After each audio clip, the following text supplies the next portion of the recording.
IVM.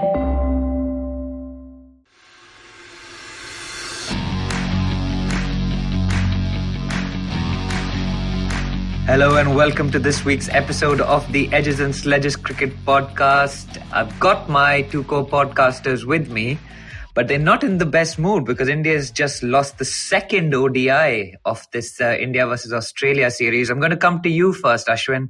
You're a little bit sleepy, I can tell from your voice. How's it been going, man? Is that I don't know if that's just statement of fact or an insult or what it is, but I'll take it. What did we have? Friday night or Thursday night, and Saturday night games, my time, for our listeners in North America. If you're on the East Coast, the matches started at 10:40. I'm Central Time, so it started at 9:40 p.m. So it's been a rough couple of days. Fortunately, it's been Thanksgiving week, so I was off work Thursday and Friday, which means I was able to kind of stay up through the night. Not quite the matches I wanted when you're staying awake from 9 p.m. to 5 a.m., but hey, we're here. Yeah, intense, man. Varun, I know you called some friends over to enjoy the return of Indian cricket. Again, not the best two games to be enjoying Indian cricket with. Yeah, actually, it was quite exciting when it started because, India was playing international cricket after 290 days. And I think that's crazy. I've never lived through a time where India hasn't played an international game for that long. So I think there was a lot of excitement about it starting. I think it was right after the IPL. A lot of people were excited. It's a Friday. And it just kind of faded away, right? I think first off, as we get to talking about the detail of the games, we'll go through what happened. But I think after a long time and after 6 weeks of T20s, I started realizing how tough it was to watch an ODI game where India was not performing well, right? 8.5, 9 hours of cricket where India's not playing well. That's not easy to sit through. Yeah, absolutely. It starts at 3:30 a.m. for me. So I took a call to start watching it from the first game. I watched at 6 a.m. The second game, because of the performance in the first game, I decided I'm going to start at 8 a.m. Obviously, none of this made a difference, but let's get straight to it, guys. I mean, there's so much to chat about, but let's start right from the top, okay? Ashwin and I spoke to the Couch Pundits guys earlier in the week, and one of the topics that I really ranted on about was the Rohit selection fiasco. Now, Varun, I know you've been following it as well. It basically has culminated in India being without Rohit for the limited over series, and he's also definitely going to miss the first two tests due to a hamstring injury that he had in the IPL. That said, he did play the last three games of the Mumbai Indians campaign. They won that campaign as well, so congratulations to the Mumbai Indian fans. But Varun, I want to come to you on this. There were lots of hints dropped by the BCCI during the IPL saying that he's 70% fit, he's got a long career, he needs to look after himself, needs to rest himself.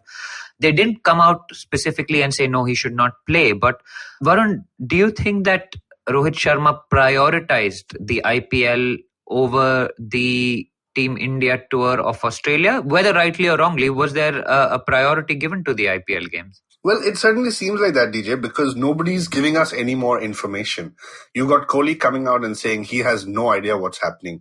To me, it's just, this is unacceptable. Like, it's unacceptable on so many levels from BCCI and Rohit Sharma that I don't even know what to say. Like, if in any situation, in any setting, the least you do is inform a Kohli, a Shastri, or a member of the BCCI where you're heading, what your plan is.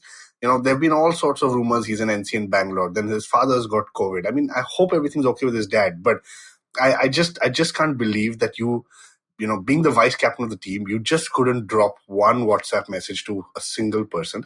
And correct me if I'm wrong, he's still not come out and said anything. So I don't know if it's arrogance. I don't know if it's putting IPL above, Team India, but I think it's just ridiculous what is going on. Very interesting. Ashwin, I'm going to come to you on this. Do you think he could have pulled out of the IPL, or whether he should have pulled out of the IPL, knowing that his hamstring injury could potentially hamper his chances of appearing for Team India? It's a very, very difficult question, right? And it just becomes who are the stakeholders at play here? Because yes, the BCCI manages both the IPL and Team India, but obviously, in hindsight, Rohit did have a match-winning performance in the IPL final. So if you're the Mumbai Indians selectors, owners, just the overall administration for them, you made the right call.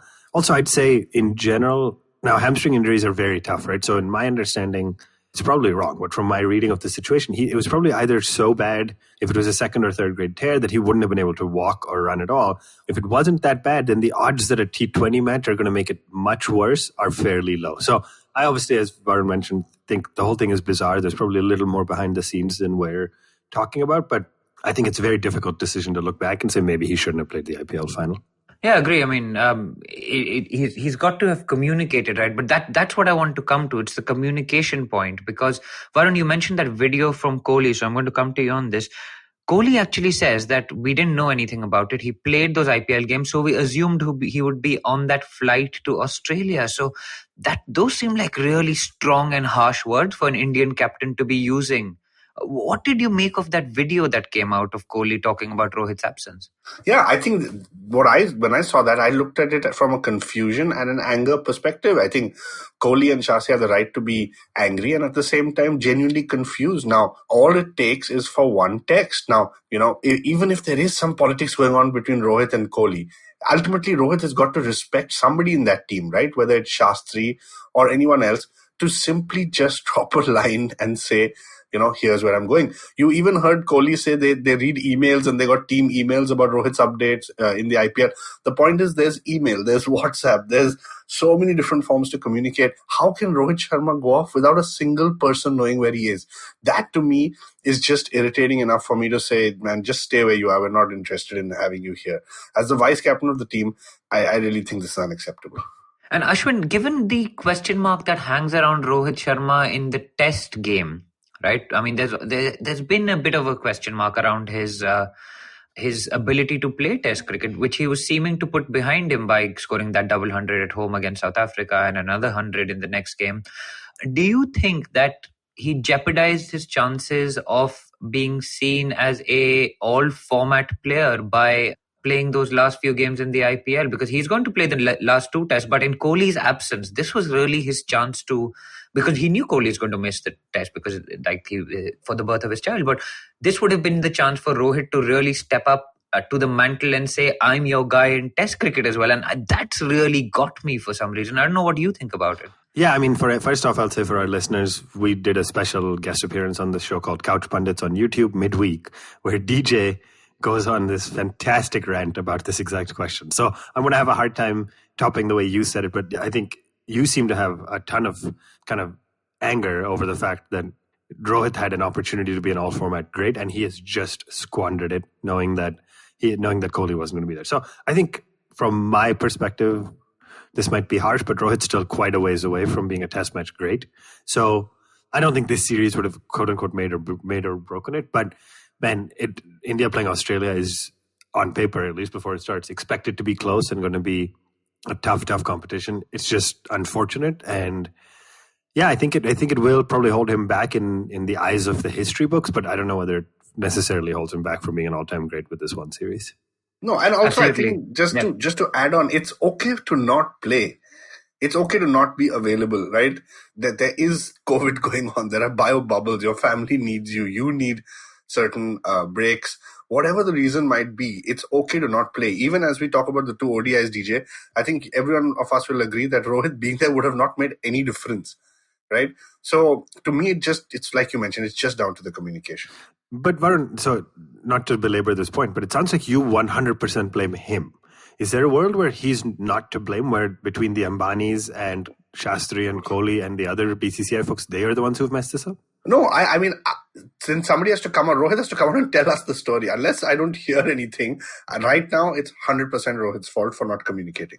If tomorrow he comes out and says, here is an email I sent, here is my dad's thing, here is my hamstring report, I told the team I'm not flying, then sure, I'll believe you, and I don't have anything against you. But at this moment, this is not done. Yeah, fair. I think there might be a world where his hands are tied either, again, by the Ambanis or whoever it is, powerful people just pulling the strings behind the scenes. But you're probably right. He's at the point where he should be able to. Yeah. It's okay to say you have to play the IPL. Fine. Okay, I'm not questioning the Ambani's power. But for Rohit to not tell anyone where he's going, I think that's not acceptable. There's nothing about Ambani with that. Fair. No, that's fair. Yeah, and absolutely agree with all of that stuff. We'll put a link in the show notes to the Couch Pundits chat. It was a lot of fun, actually. It was almost 2 hours, so there's lots of stuff in there. But Ashwin, I'm going to come to you on this one. Where does this leave us in as a frame of mind? Australia is such a tough tour. I mean, you really want to be at your best. You want to put your best foot forward. It's been a tough year already, but it seems like we were almost taking a backward step, or I mean, I could say we were shooting ourselves in the foot with all this rift. Well, don't want to call it a rift, but this drama between Kohli, Ganguly, Rohit being played out in public. So, I mean, is this the frame of mind that team should start a tour in? I mean, absolutely not, right? You never want this stuff to be plaguing the guys in the dressing room, on the tours. It became the talking point, even the fact that in an interview with Virat, the questions weren't, what are you doing to prepare for the pitches, for the bowlers, for the atmosphere, etc. It was much more, it was all about Rohit, etc. That's hugely problematic. So definitely started Team India off a little bit behind.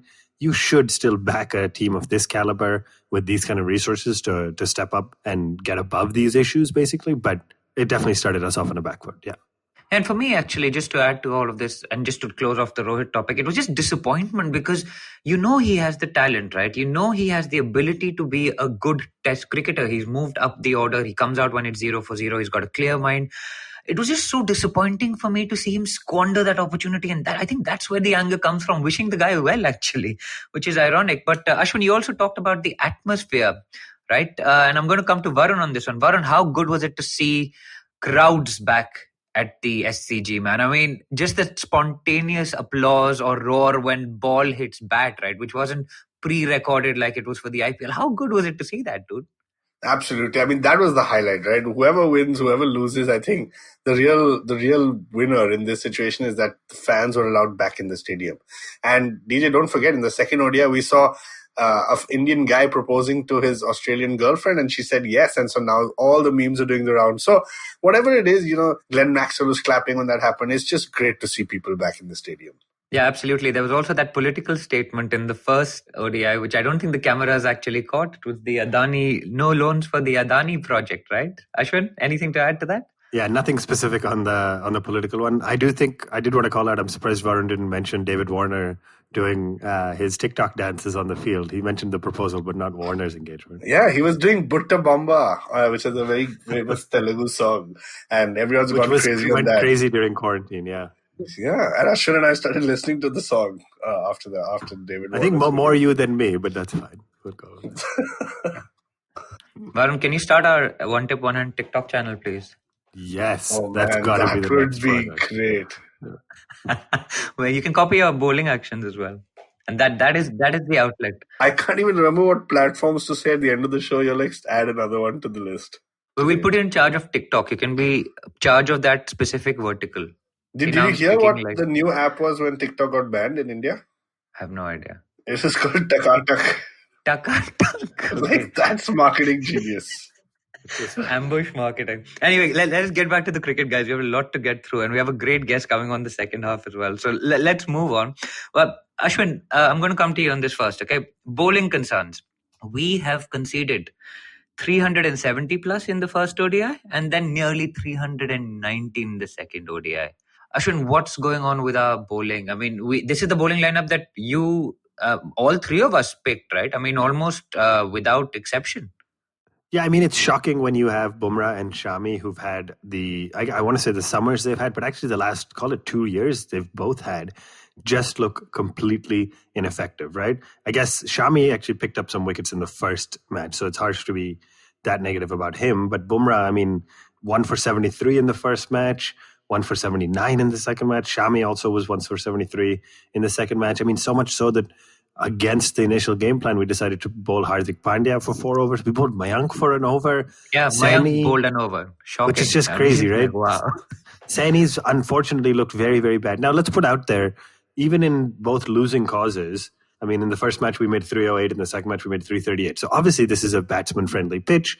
The grounds are very favorable towards batsmen, etc. Not an easy time for somebody like a Saini to come in and try to seal his spot as a quick, but man, just unreal. Like, you can't blame the backup bowlers or the third, fourth, fifth rated bowlers when Bumrah and Shami were just not able to do anything against these top order batsmen.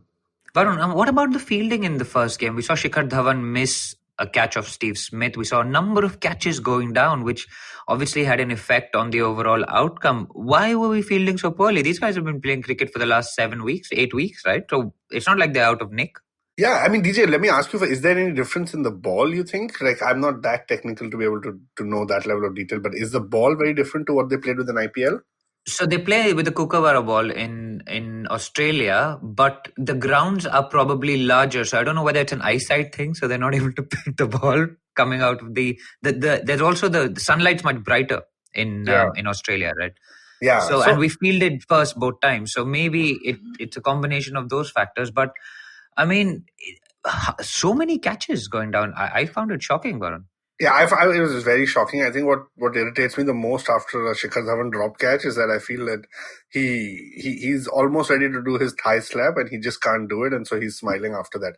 Like, it doesn't look like he's missed a catch or anything. It just irritates me. But I think what was shocking was also Ravindra Jadeja. He was misfielding. He was dropping catches. So there is either something in the, like you said, the sunlight, the ball, the larger stadium, something is not going right for India. And I think, when you're going at wicketless for 25-30 overs, the team is just so demoralized. So I don't know what all plays a factor in that, but fielding really let us down. Ashwin, is it a strategic problem? Because I saw the fielders were trying to save two. So they were kind of 10 or 15 steps off the boundary and the ball was going over their heads. Is it almost better for them to start from the boundary and come in and dive forward? Because it's much harder to, it's almost impossible to dive backwards, right? Yeah, again, I'm not as you've played a lot more cricket than either Varun or I have, so I'm not as technically minded, but the rule of thumb has always been, when you're getting stonked out of the park, especially when batsmen are batting really well, start on the boundary. That moment, which feels like it happened over and over again, where there is a fielder in the right line, but it goes over their head, but still bounces in the field of play and goes over. It should never happen, as far as I understand it. So there's probably one-off exceptions, but just the fact that you have balls going over the fielder, like I said, and still bouncing in the field of play is not acceptable. Strategically, they needed to be on the boundary lines and, exactly as you said, push in, because it's, anybody who's played any cricket knows how difficult it is to pedal backwards to take a catch. Yeah, and I've got to ask the big question, Varun, so I'm going to come to you on this. Did Kohli look... That was a bit of a Freudian slip, but did Kohli look lost without Dhoni and Rohit on the field? Did he look like he'd run out of ideas? What did you make of his captaincy? He looked fairly cool from the outside, but do you think he was just boiling from the inside and running out of plans, and there didn't seem to be a plan B? Yeah, I saw him. He was just standing at long on. It really felt like we were watching RCB play when India was bowling. Kohli is kind of just standing at long on, given up, doesn't know what to do, hands on his head. And it was extremely disappointing. There was no creativity. When you look at MS Dhoni, he has the ability to slow the game down. He'll make the batsman think twice. He'll make tactical changes. None of that was happening. And I do want to say that it's something that Kohli's not been used to. So this is going to be a real test of his captaincy, because there have been two things that have happened, right? One is you've always had MSD around in limited overs games to be able to guide you and take advice from. The second is you've not been in situations where the two out of 5 top bowlers in the world are Bumrah and Shami, fast bowlers. They've not taken wickets. So what happens is it kind of becomes a downward spiral, because Chahal and Jadeja are absolutely fantastic once the damage has been done up top, right? When Bumrah and Shami are not getting wickets, suddenly Jadeja and Chahal look very average. And Saini, to be honest, is look, he's got pace, but he's going to need a lot of time. We all call him Umesh Yadav 2.0, and he gets stonked around. So Kohli just was lost to me. Sorry, that was a long-winded response to your question. No, that's fair. Absolutely fair. Ashwin, there'll be lots of theories saying, this is why Kohli's a bad captain, Rohit should be captain, etc. But remember, we lost 3-0 in New Zealand as well while Rohit was around, right? If I'm not wrong. Was Rohit playing that series or was he injured in that series? I'm pretty sure he was playing, but we can double check that record. So, yeah, I'm sure anytime, I've said this many times on our show before, I've said this even this week on the Couch Pundits discussion we had, but when a player is absent from a side, somehow their market value often shoots up, right? Whether it was Rishabh Pant in the first few games of World Cup 2019 when India wasn't doing great and we all kept saying we got to get Pant in, or Rahane in South Africa in the test scene a few years ago. Whatever it is, when a player's on the bench or not in action, we tend to look more favorably upon their contribution to the team. I'm not saying Rohit is anything short of a legend and a brilliant captain in the IPL as well, but of course him not being here makes us say, we've lost 2. Maybe things would have been different if Rohit were here. In a way, Ashwin, that's why I said that the way the first 2 games had gone, you lost the game before the Indian batsman even stepped onto the field, right? 370 plus and 389. even if Rohit was there, you wouldn't have won this. So it was just a poor performance to start. I've just checked the New Zealand tour, and Rohit Sharma was ruled out after the 5th T20. So he did not play the ODI series, and India lost that 3-0.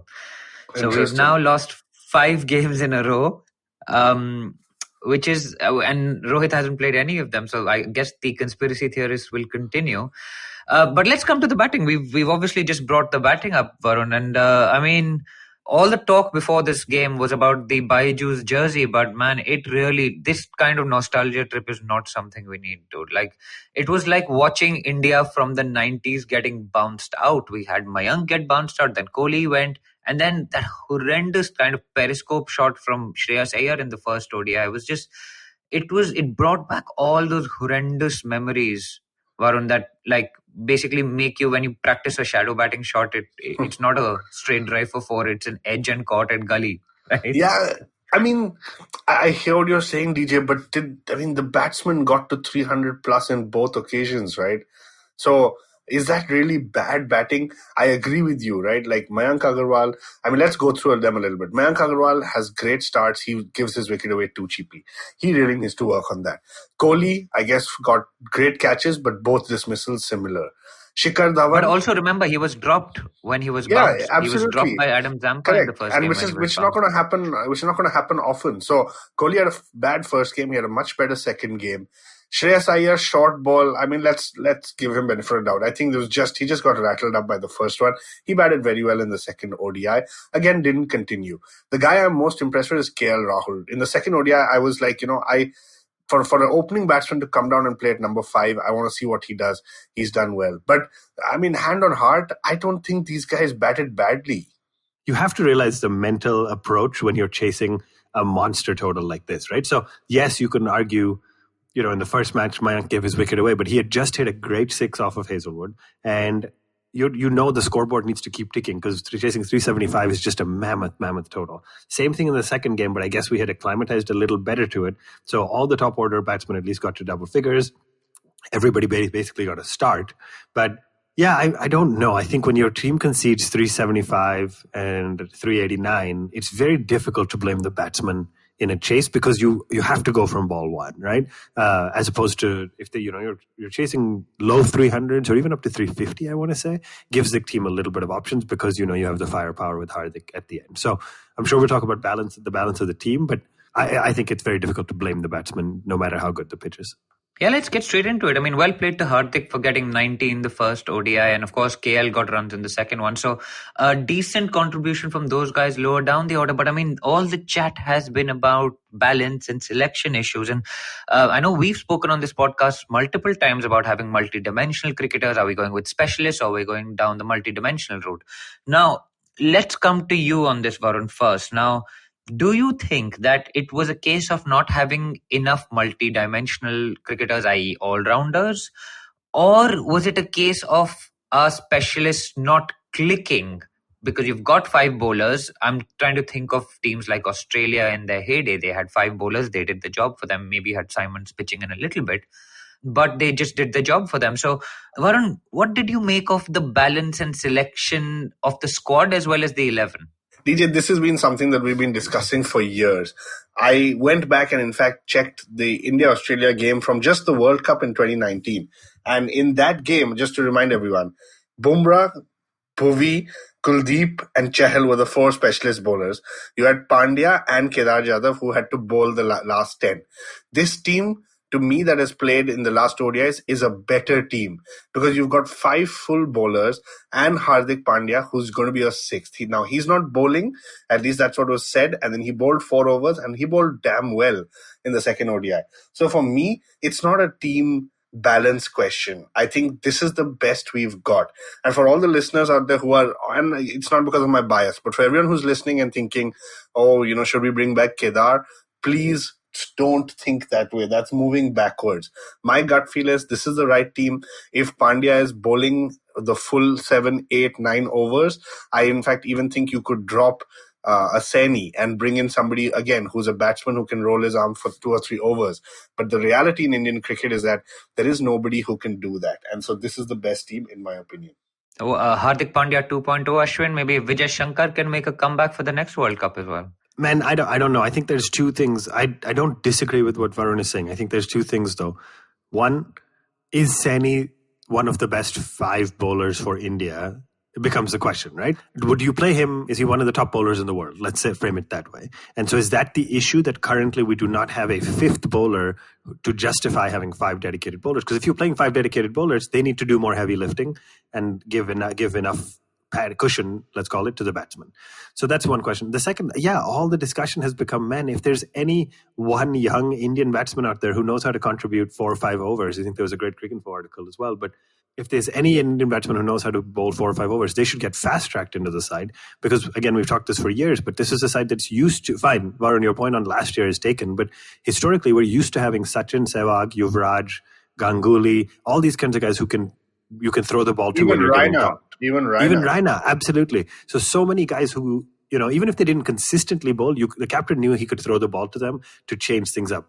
Sachin has taken so many wickets over there against the run of play, etc. And so that's what's missing big time in this side. And even Rohit and Kohli used to bowl when they came into the team. But the theory in that Sid Monga article, I think, is that because they have that dog thrower, the batsmen no longer go and bowl in the nets like Sachin and Ganguly used to do, right? Just after they've had a stint with the bat, they go in and have a bowl as well. And that helps when the match situation comes around. I remember games that Sehwag has won for us, bowling those off spinners, right? So the last point around this team stuff, actually, I want to pick your guys' brains on Kulcha, man. Ever since that ODI game in the World Cup against England, where both of them went for runs, we've stopped playing both our leg spinners, and that has our strike rate in the middle of the innings has definitely suffered. We're playing Jadeja to bolster the batting, fine. But Jadeja takes a wicket every 60 balls. Where these guys were taking a wicket every 30 balls and 40 balls respectively. So, Ashwin, firstly, I'm going to ask you, do you think that the efficacy or the effectiveness of these two bowlers has been reduced by not playing in tandem with each other? I mean, it's a tough question. It's always a nice story. You grow up hearing bowlers bowl in pairs, quick bowlers, from Jimmy Anderson and Broad. There's so many examples of bowlers who bowl well in pairs. And so maybe Kuldeep and Chahal are an example of that. There's another school of thought that says Kuldeep and Chahal are less effective without Dhoni, because as a keeper, he's a phenomenal tactician and knows how to guide them, right? And Kuldeep in particular hasn't done well in the IPL, etc., where he hasn't quite had that support from behind the stumps. So, yeah, to answer your question, there's definitely some merit to the theory that they're less effective playing one person. I mean, Chahal has produced great results in partnership with Jadeja as well, but Jadeja's role is very different. He's not in there to be an aggressive wicket taker. He's in there to bowl, tight overs at, call it 1 to 2 runs below the average economy rate of the rest of the bowlers. And hey, I think he did that in both games here as well, right? He went for, 63 and 60. So he did the role he's in the side for. The question is, can we afford to have him in the side to play that role? Absolutely. And the other thing you mentioned about Dhoni not being there, I know I'm the Dhoni fan, but I just wanted to bring up that he was the one who anchored those 2 chases in the last time we were here. We won the last 2 ODIs as Dhoni batted at 4 and anchored those chases, which we thought would be the template for the World Cup. But anyway, that obviously didn't work out. This time we haven't got Dhoni, we haven't got Rohit, and we've already lost the ODI series, which is just, it's really...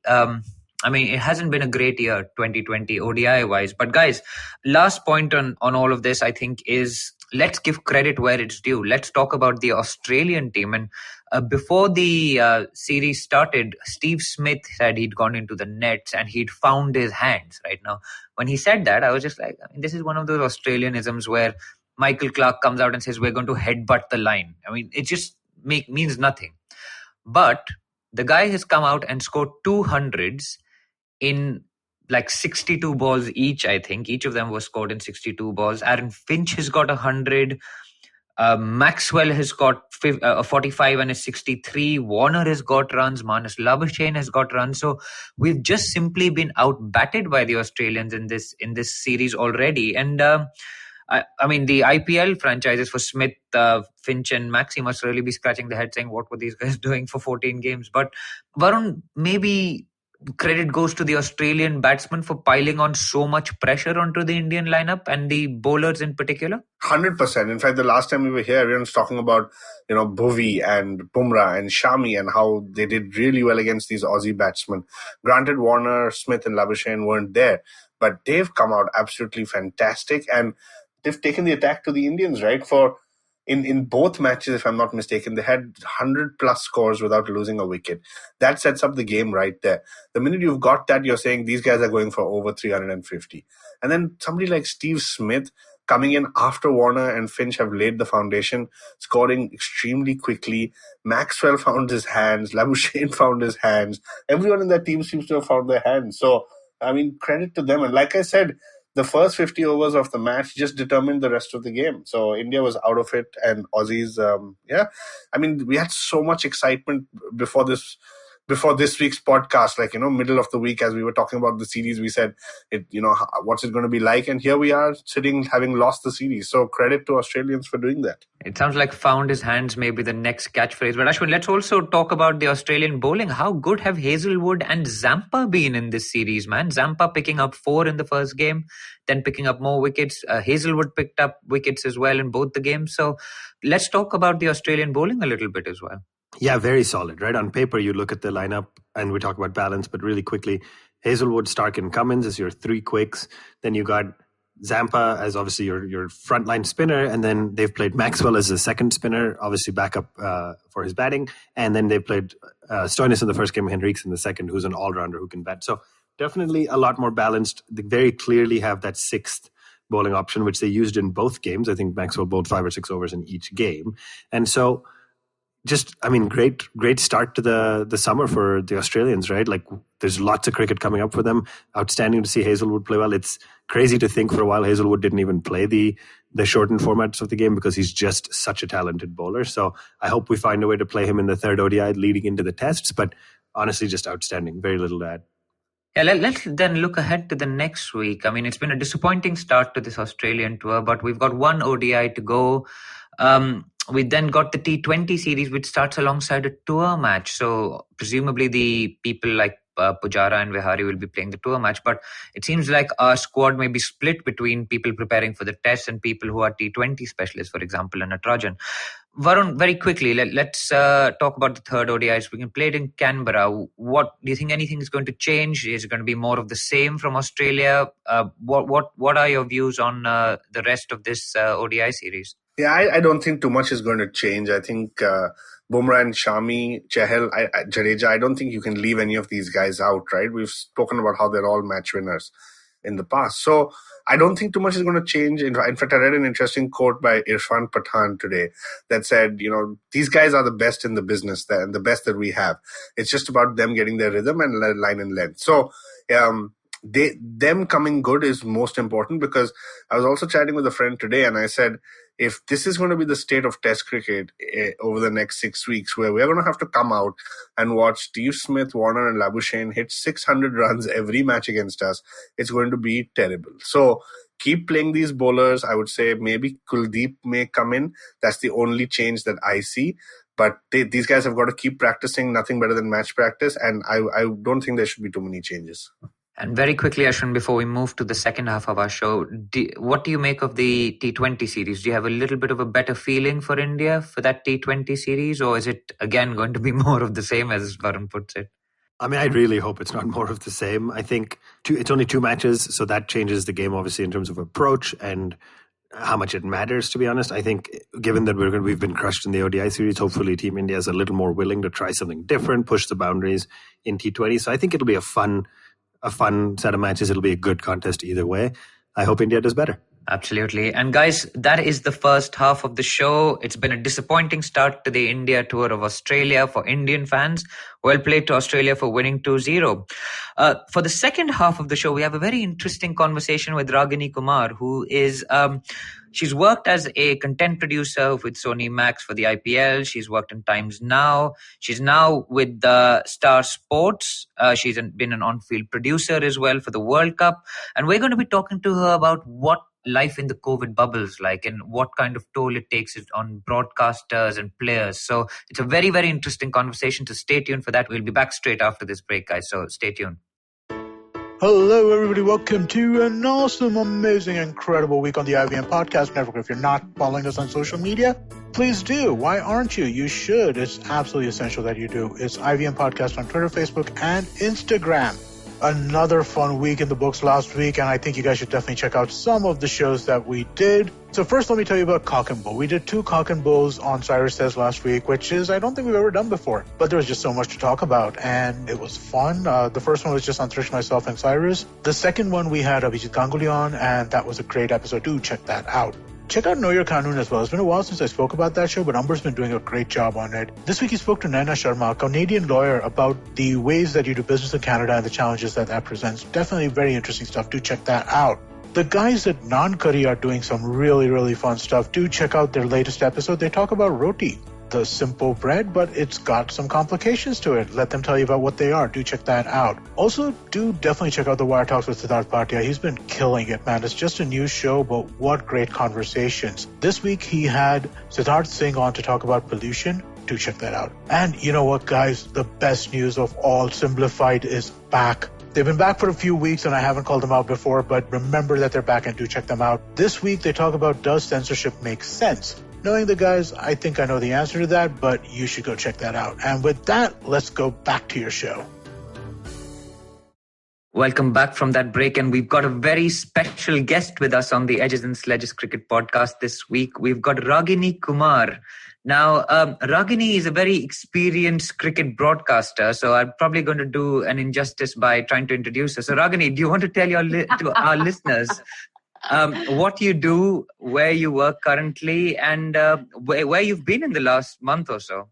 Yeah, 2 months actually. Yes, I was in Dubai for the entire duration of the IPL 2020, this entire season. I was also part of various bubbles that were there for this IPL this time around. I was in the commentators bubble. So yes, I had the great fortune of, hanging out with our commentators like Sunil Gavaskar and Simon Dool.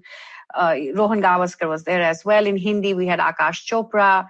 We had KP. We had Kumar Sangakkara. So yeah, it was a bio bubble, but the company was pretty good. Yes. And I work with Star Sports. It's been 7 years now.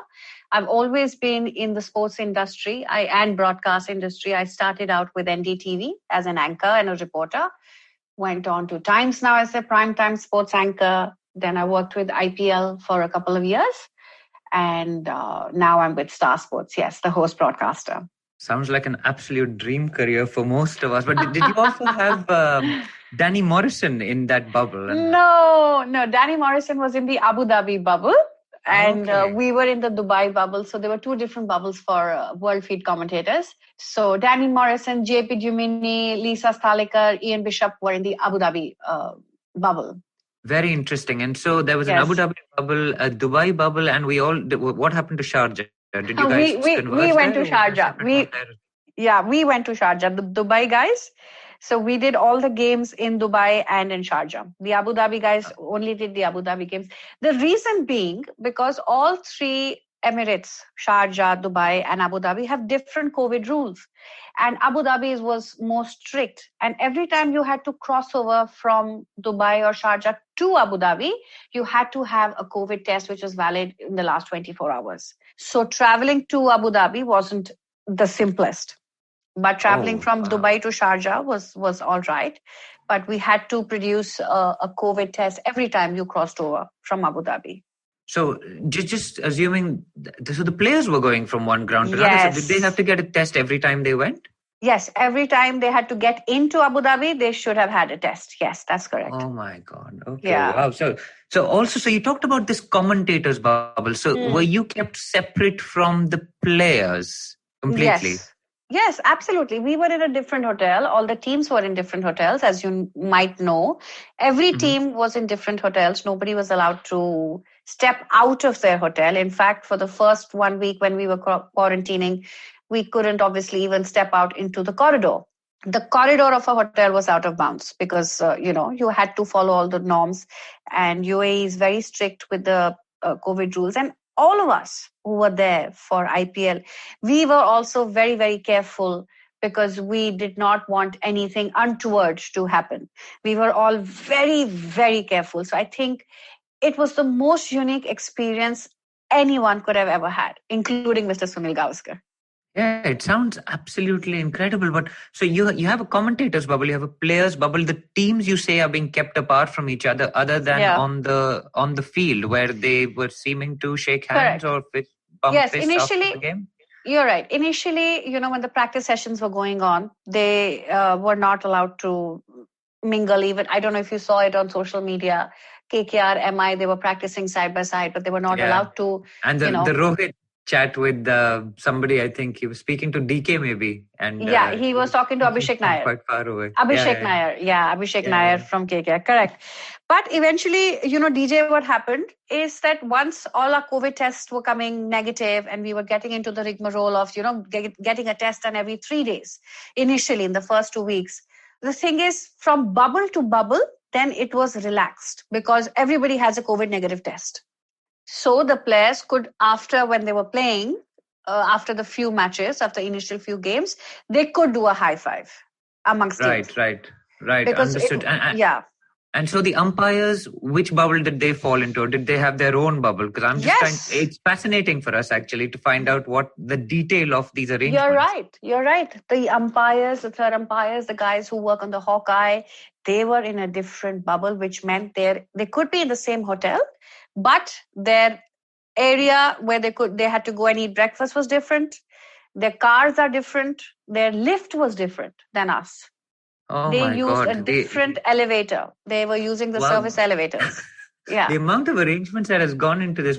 So what were the challenges of broadcasting in this environment? Because we saw that you couldn't be out onto the field with the players, of course, because of the different bubbles. And so the players, you were interviewing them from across the fence, from what I could understand from the TV. So what were the challenges that you felt as a broadcaster you faced during what you mentioned, and not being able to go check the ground just before, the players are going to come. We had to vacate the field as soon as the players would reach the stadium. Usually what happens is that, I don't know if you've seen IPL last year, Star Sports, we used to do a ringside shows just, before the match started. We had our commentators, our experts and our anchor on the field, just by the boundary line, just by the boundary, getting the excitement, enthusiasm and doing the massive build up to all these games in the IPL. That's how we've been broadcasting. But this time we weren't allowed to be on, in the stadium, at the stadium, on the playing ground. As soon as the teams arrived, we had to leave. So that was one thing. We had to be in the studio. We had to find different places to do these shows from within the stadium. Not having crowd meant that we could use that area of the stadium, right? Yeah. We had to create studios in the stands where usually we have fans sitting. Yeah, absolutely. And what was that experience like, broadcasting without having the screaming fans in the background and the cheerleaders and the fireworks going off constantly and the DJ playing? I'm so glad you asked that question. Yeah, but initially when we were all getting ready to travel to Dubai and getting ready for IPL and the programming, we were all unanimously thrilled with the fact that at least live cricket returns to Star Sports. The fans of India, the fans of IPL across the world can get to watch their heroes, their favorite heroes, finally play some cricket. So unanimously, I think we were all thrilled, excited and ready to go. But I must share this with you. The first game was in Abu Dhabi. And the minute I reached Abu Dhabi, our car stopped just outside the stadium. And there was a lull. There were no queues. There was no dhakka mukki. There were no fans. There were no flags for MI or CSK, the biggest game, the starting game. And, there were just like about 20 cars in the car park. So my heart really, I didn't know how to react because I didn't know I would feel this way, to not see the frenzy, the madness that surrounds IPL around the stadium. But then again, I told myself, at least we are here and we are doing this in these difficult times. So yeah, pat on the back to everyone who worked very hard for this. Oh yeah, and I think we've been very thankful to all of you who got together and got this. I've literally got goosebumps while you're talking about that. image of you pulling up to an empty and quiet stadium, because I mean, all of us have been to cricket matches and India cricket matches as well as IPL games. It's a complete frenzy. There's people shouting, screaming, waiting for players to come off the bus. It's just absolutely mental. Middle of the desert, DJ, just middle of the desert there, sun beating down, that dry, breeze, and you're just walking into a stadium with no fans. Do you think that affected the players as well to some extent? Do you think that they were unable to change their or cope with that in some ways? That's a question I think a lot of us have been wondering, right? That has been that question has been asked to me many times. And initially, yes, I'm sure that would have been, while before they went into the stadium. But I think another innovation that Star Sports did was to, get that cheering, the music and the fans screaming in the stadium. We had that audio track in the stadium as well. It was not only for the broadcast screens, it was there for the players too. But eventually, I think we all get used to it. I think after the first 3 games, everyone got used to the fact that there were no fans at the stadium. Similarly for players, everybody adapts. And I think at the cost of sounding repetitive, I think everybody was just really thankful, happy that, they were back doing what they love. Everybody was together. The franchisees were together. The players were together and giving their best on the field. And I think we all forgot about all the troubles of 2020 for those 6 weeks that the IPL was on. But what was the cost, do you think, to the players of this? Because I think their families were allowed into the IPL bubble, which is fine. But now players have lost family members while being in that bubble. Of course, we're thinking about Mandeep and Nitish Rana's father-in-law. Siraj's father has just passed away while he's in Australia in that bubble. You've got issues with Rohit Sharma going up and down due to injury. Kohli's got to leave Australia and because he's attending the birth of his first child, and he won't make it back in time for the test. So the personal cost of these players, and what are the mental challenges that they are facing by living in this bubble, along with you guys? I mean, it must have taken its toll on your mental health as well. Yeah, I can certainly speak for myself. And, I have a 4-year-old son. And during the lockdown, we were spending all the time together, doing everything together. And then suddenly I was away for 2 months. And I did not know how I would react. So I kind of kept telling myself on the flight and that, it's 2 months. It's all right. It's IPL. It's your job. And you love this. It's, even my son and my husband would want me to be doing what makes me happy and being part of something so historic. So I had a lot of conversations with my family before I left and, tried to make my son understand. And once I was there, the first 2 days were very relaxing. I can't lie, because the last 6 months we've been doing ghar ka kaam and everything was on our heads, right? The first 2 days were very, very relaxing because I didn't have to take the dog for a walk, nothing. And, I didn't have to cook my food. I didn't have to do dishes. So first 2-3 days were very relaxing. And then I involved myself in a lot of work. But 2 months in the same room, doing the same schedule, you can't step out, you can't meet anybody. It's not easy. I'll tell you that. It's not easy. But again, I think the fact that we had a deadline, that yes, we are here for 2 months. It's not going to go on forever. I think that helped, knowing that, it's 2 months, and the fact that we were all in it together. It was just not me who was there with people I didn't know or someone, complete strangers. The fact that there was a group, there was bonding, and, we would reach out to each other and we would always ask about each other at breakfast tables. I think that really helped. It was a family away from family. And if I felt this way, I'm pretty sure everyone else who were part of Bubbles felt pretty much the same thing. Yeah, that sounds absolutely right. We were listening to Gaurav Kapoor's recent podcast with Jatin, the cricket guy, and he talks about how Jatin's become best buddies with Brian Lara, whose posters he used to have on his wall, right? Was there a similar story for you, maybe with Mr. Gavaskar or somebody? I mean, these guys are legends, right? And you're spending 2 months with them. Absolutely. It was hilarious. And, every day for breakfast, I would sit next to Mr. Gavaskar.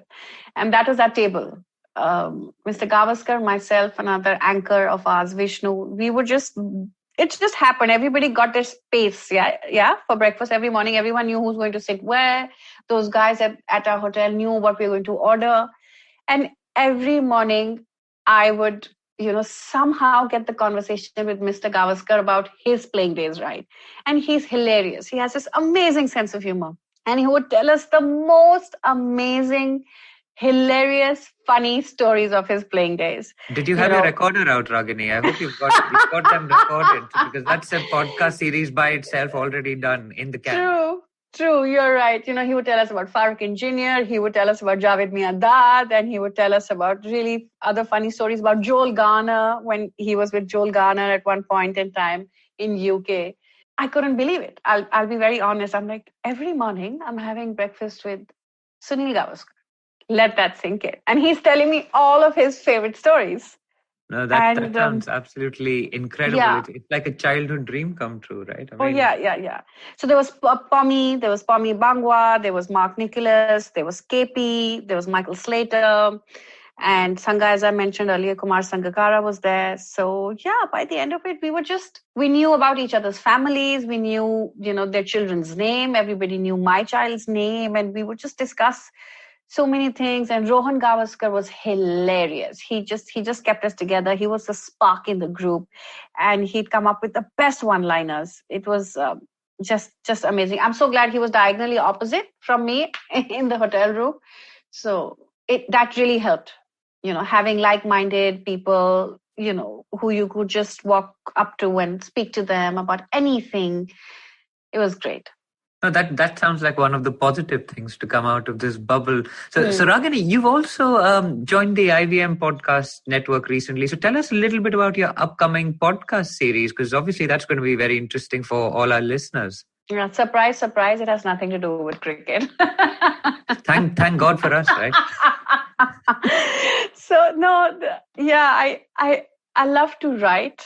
And I write in Hindi. I've been writing a few poems and short stories in Hindi as something I indulged myself in. That was my me time. That is something that was just mine. It had no one else interfering, and I loved it. And it was the way I could express myself and my feelings. So yes, finally I got in touch with Kavita from IVM. My friend Maruk Inayat, who also does the note on IVM, actually saw my poems and pushed me during the lockdown to put them out on Instagram. And that's how Kavita saw them. And she called me immediately and she said, I want to do a podcast with you. So yes, there is a collection of poems in Hindi, short stories, which I have now with the help of IVM, turned them into a podcast. And that drops on the 10th of December. And I've never done anything like this before. So I'm super thrilled and nervous. Great. And the next IPL, make sure you're carrying your recorder with you. But Ragini, I'm going to ask you the question that's on everyone's mind, given that the next IPL has come up. Currently stated, I think, for the end of March next year. Yeah, that's the regular window. Correct. Yeah. So are we looking at another IPL played in a COVID bubble at this stage, you think?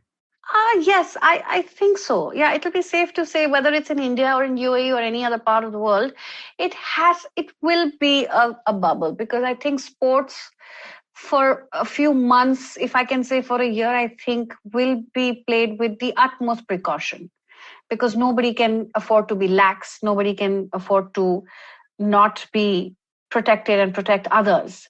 So I think that's something that's a little serious. And I think going forward, we are still looking at bubbles. I mean, Australia allowed fans because Australia can. I don't know how many. We were talking about that in our show.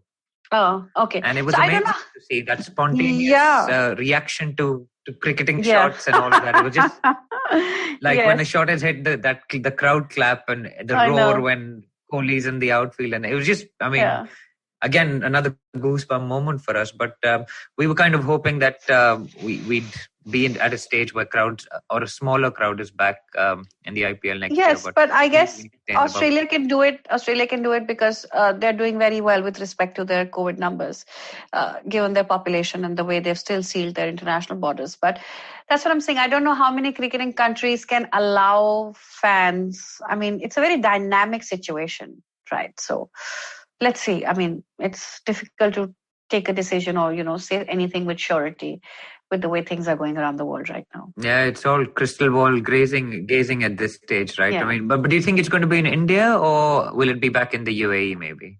Again, a call that will have to be taken by the BCCI, by the IPL committee, closer to 2021 March. Absolutely. Very tough question. But Ragini, it's been a pleasure having you on the Edges and Sledges Cricket Podcast. Thank you so much. Do you want to tell our listeners where they can find you on social media, etc., if they want to get in touch? Yes, Instagram is something that I'm very regular on. I will get back on Twitter soon, guys, but the handle remains the same for Twitter and Instagram. It's Kumar Ragini with a single R, KUMARAGINI. There you have it, guys. Life in the COVID bubble. I mean, it sounds like a slightly dystopian, surreal experience, but one that worked out well for fans as well as the tournament. So thank you guys for putting that show on for us, really. The 10th of November was bittersweet for us as Delhi fans, but I think overall for the sport, we were very, very happy that people got to forget about their troubles a little bit in 2020. So a big thank you to all you guys at staff from India. Thank you for having me, and because this podcast is in English, but my podcast is in Hindi, so I just thought maybe I'll leave you with a little interesting Hindi version of Biosecure Bubble. It's called Jaivik Suraksha Vatavaran. DJ, I think you need to repeat that for our fans if you can. Jaivik Suraksha Vatavaran. Well done. There you go. Good, huh? Biosecure Bubble. Right there. Nice. Amazing. There you have it, guys. Fantastic chat. Thank you so much, Ragini. And we'll see you soon. Good luck with your podcast. Thank you. That's the wrap on this week's show. As always, you can reach us on Twitter, Facebook, and Instagram. We're at One Tip, One Hand. We're on Discord, so check out the link in the show notes to join our Discord server where we follow the game with a lot of our listeners. It's a lot of fun out there. And contact at onetiponehand.com. Leave us a review, leave us a comment wherever you listen to your podcasts, and tell your friends about the Edges and Sledges Cricket Podcast. That's how we grow, and that's how we have been growing, thanks to you all. We will be back next week with the third ODI, and the T20s would have started, so join us then. Until then, keep listening, and we will see you next week.